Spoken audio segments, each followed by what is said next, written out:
De todas as lendas do Velho Oeste, a violência em Tombstone, Arizona, em 1880 pode ser a mais famosa. Tombstone, a última grande cidade em expansão do Oeste, era cercada pela ilegalidade. A cidade de mineração de prata incluía alguns dos personagens mais famosos do Velho Oeste, como os irmãos Earp e seus rivais, a gangue Clanton. Mas talvez não sejam Ike e Billy, que participaram do famoso tiroteio no OK Corral, os mais interessantes e enigmáticos dos Clantons, porque o patriarca do clã Clanton, Newman Haynes Oldman Clanton, pode ter sido o líder daquela gangue de foras da lei chamada Cowboys do Condado de Cochise, que incluía famosos pistoleiros como Tom e Frank McLaury, Curly Bill Brocious e Johnny Ringo.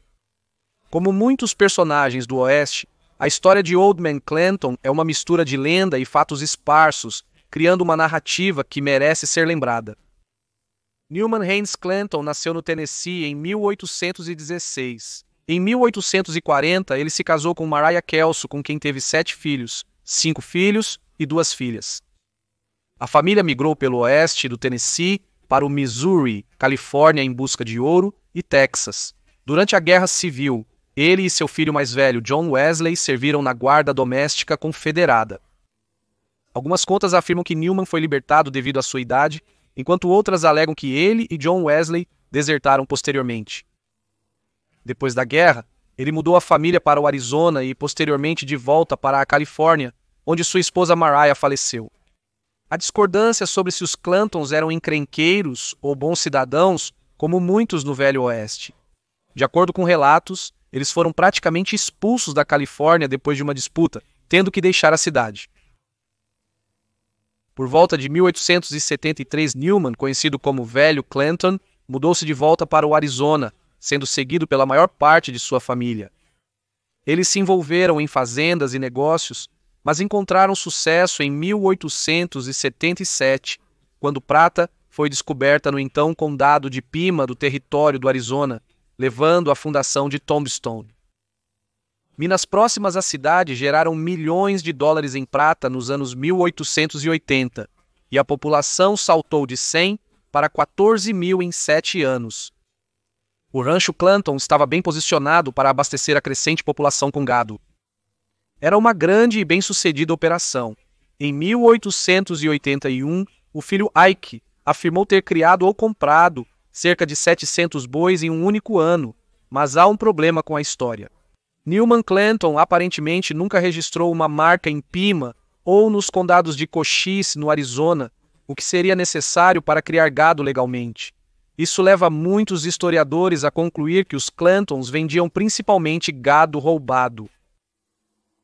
Na época, o México taxava o transporte de mercadorias pela fronteira, incentivando o contrabando. Contrabandistas utilizavam um passo do México para o Arizona, conhecido como Cânion do Esqueleto. O gado que os Clantons estavam vendendo provavelmente veio do México. É possível que tenham sido comprados de mexicanos que contrabandearam o gado para evitar as tarifas. Contudo, é também provável que o gado tenha sido roubado.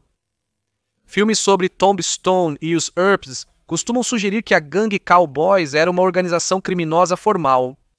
Não era bem assim. O grupo era mais uma banda informal de conhecidos. Os cowboys trabalhavam como vaqueiros, porém alguns estavam envolvidos em crimes como assalto a diligências e roubo de gado.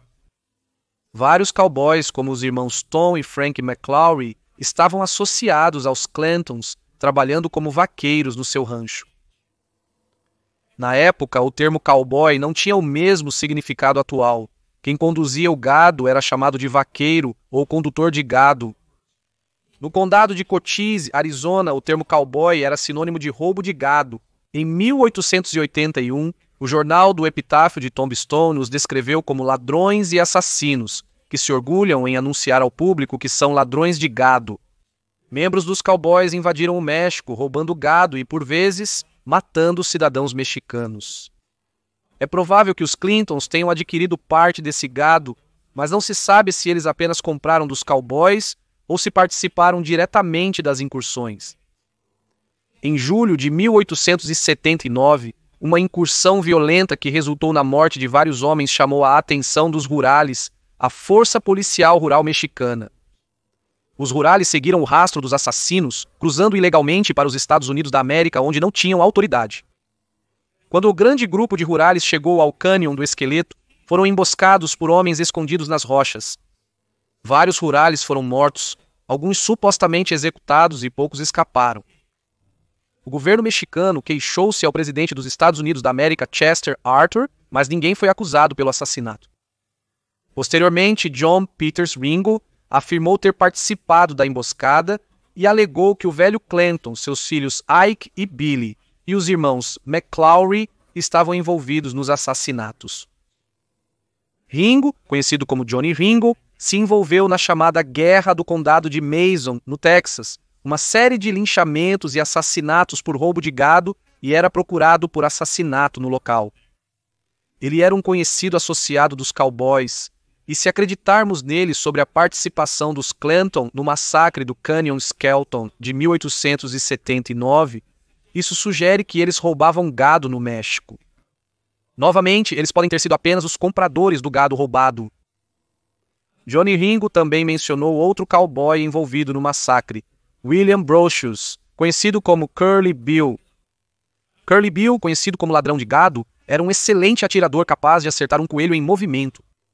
Curly Bill pode ter participado da Guerra do Condado de Lincoln no Novo México, sendo que, em certo momento, fez parte da mesma gangue de William Bonney, conhecido como Billy the Kid, segundo algumas fontes. Segundo outras contas, Curly Bill era procurado por assassinato por matar em El Paso, Texas.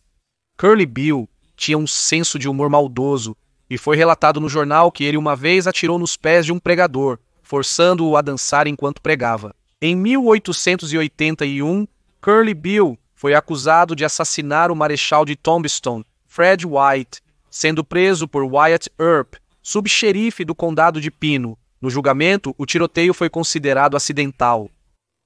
Em julho de 1881, Curly Bill teria descoberto que contrabandistas mexicanos estavam trazendo uma grande carga de prata para os Estados Unidos da América.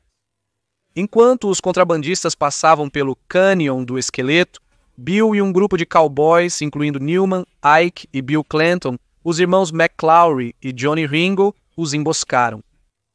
6 morreram na emboscada e os demais foram perseguidos e mortos. É fácil entender como o Canyon do Esqueleto ganhou esse nome. O Canyon do Esqueleto ganhou mais fama em 1886, quando o chefe Apache Jerônimo se rendeu ao general Nelson Miles no local. O massacre do Canyon do Esqueleto de 1881 gerou especulações sobre um tesouro perdido. A história afirma que tantas mulas dos contrabandistas foram mortas que os cowboys que os emboscaram não conseguiram carregar toda a prata. Após dividirem a prata, eles a enterraram. Porém, seja porque a prata foi movida em tentativas de traição mútua, ou porque alguns dos cowboys morreram antes de recuperar o tesouro, conta-se que a prata foi abandonada. A maioria dos historiadores desconsidera o rumor, pois não houve roubos relatados no México na época que explicariam um grande tesouro, presumindo que as emboscadas tenham levado uma quantia pequena, provavelmente gasta nos salões de Tombstone. Mas, mais uma vez, ninguém foi acusado pelos assassinatos e não foi, como se vê, o último massacre. Em agosto do ano seguinte, 16 mexicanos foram atacados no México por um grupo de 25 cowboys. Vários morreram e o gado que conduziam, supostamente recuperado de ladrões, foi levado. Uma posse da cidade mexicana de Bevispe saiu em busca de vingança. Na manhã seguinte, eles encontraram 7 homens conduzindo gado no Passo de Guadalupe, no extremo sudoeste do Novo México, perto das fronteiras com o México e o Arizona. Supondo que fossem os ladrões de gado, a posse atacou de emboscada durante o café da manhã do grupo. 5 homens foram mortos, 2 escaparam feridos, sendo que um deles fingiu estar morto, segundo o Tombstone Nugget. Entre os mortos estava Newman Haynes Clanton, que cozinhava o café da manhã para a equipe quando foi baleado e seu corpo caiu na fogueira. Como em muitas coisas do Velho Oeste, há várias histórias conflitantes. A versão mais comum diz que os cowboys mortos, incluindo o velho Clanton, eram os ladrões de gado, e que o grupo de perseguição incluía sobreviventes do massacre do Canyon do Esqueleto de 1879, então a vingança também era um motivo.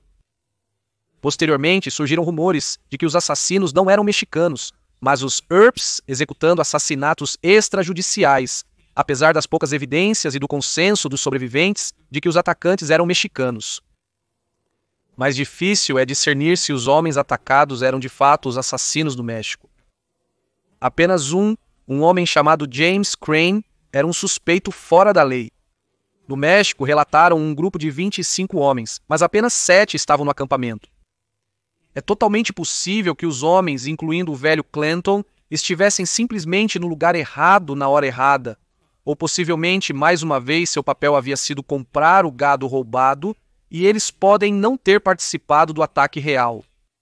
Apenas 2 meses após a morte do velho Clanton, Ike e Billy Clanton se envolveram no famoso tiroteio no O.K. Corral contra Wyatt Virgil e Morgan Earp e James Henry Doc Holliday.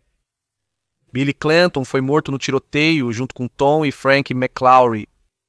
Os irmãos Earp alegaram que o tiroteio ocorreu ao tentar fazer cumprir uma lei contra o porte de armas na cidade, mas Ike Clanton afirmou que eles cometiam assassinato para encobrir sua participação em um assalto à diligência.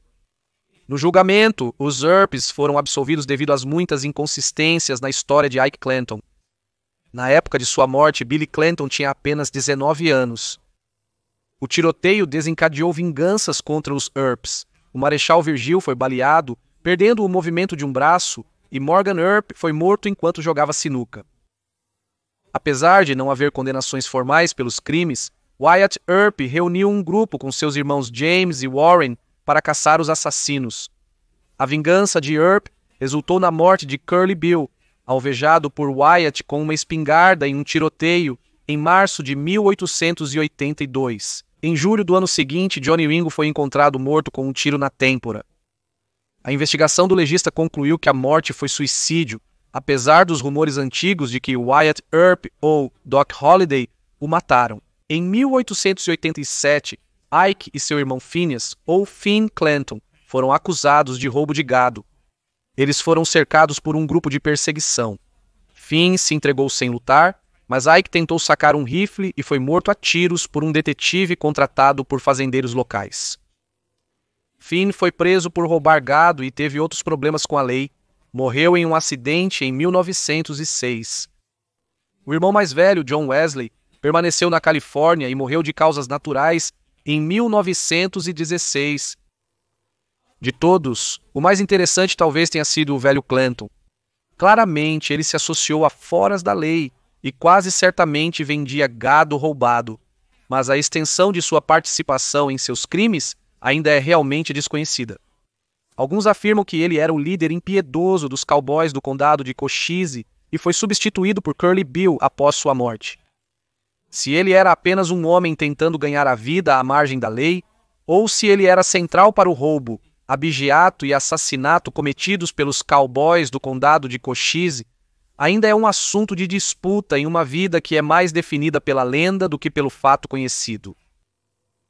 Originalmente enterrado no Novo México em 1882, Ike e Finn movem o corpo do velho Clanton para Tombstone, onde é enterrado no Boot Hill, ao lado do túmulo de seu filho Billy.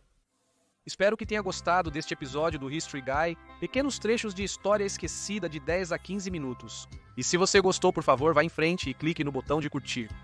Se tiver perguntas, comentários ou sugestões para futuros episódios, escreva-os na seção de comentários. Responderei pessoalmente. Certifique-se de seguir o History Guy no Facebook, Instagram, Twitter e confira nossos produtos em teespring.com. E se você quiser mais episódios sobre história esquecida, tudo o que você precisa fazer é se inscrever.